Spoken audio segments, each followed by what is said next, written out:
All right, if you've been watching the show for the last year or so, you know that I like to mix it up a little bit. And we're going to do that right now as we juggle the balls and come out with some martial arts, actually, as we bring in Chris Martingilio from Martingilio Martial Arts. And Chris, welcome on in for the first time onto the sports news. Yeah, I know you've been on Wisconsin's 57 a lot, but this is your first time over here. And if you could, let's talk some martial arts, talk about you specifically. How long have you been training in the martial arts? I am pushing into my third decade of training. I'm just about 30 years, and it's been just about every day of the week for that amount of time. Wow. And as far as training in them, what styles do you then teach to your students? We're doing Okinawan styles, Ryukyu Kempo. It's a close quarter combat style.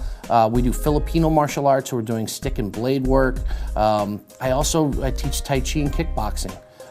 We've been doing the Tai Chi program actually is one of the best programs there at the school for self-defense and for fitness, and so that's my favorite. Yeah, so you talk about Tai Chi, so that's a fighting form and exercise? It is a fighting form and exercise. It's a lot of work to actually do the Tai Chi because we really micromanage posture and good form so that we can actually get healthier while we're doing the work that would save our lives someday.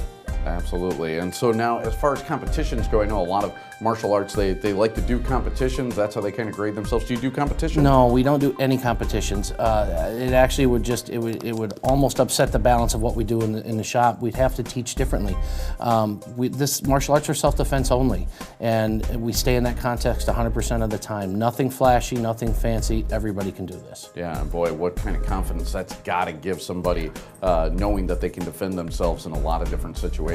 And so, you know, as we talk more martial arts, we also look ahead at, this is January, people want to get in shape, Yep. they got their New Year's resolutions. How does exercise fit into what you do? Well, the exercise is actually the act of the practice. If the more that we practice our form, the movements, kicking, punching, all of that, we're developing core, the tendons in our body, small muscle groups that stabilize the body, our good posture. We've got people that are training into their 70s and 80s because they're training that way their whole life instead of being runners or basketball players real hardcore when they're young and then they have to stop as they get older. Martial artists, we can actually do this exercise all the way through until we're old. Now, Chris, what if somebody is, saying to themselves, I'm not really that flexible. I can't even touch my toes. I'm kind of intimidated about doing this. What do you say to somebody like that that's saying, I want to learn how to defend myself, but I'm not sure I'm the best athlete? Yeah, that doesn't matter at all. We've had women that in their 70s come into my school that have said, I can't do this, I've had a hip replacement, and they're effectively defending themselves. It's not an excuse that's valid in the martial arts. Everybody can do the martial arts. Excellent stuff. Chris, thanks for coming in. Happy New Year to you. Thanks.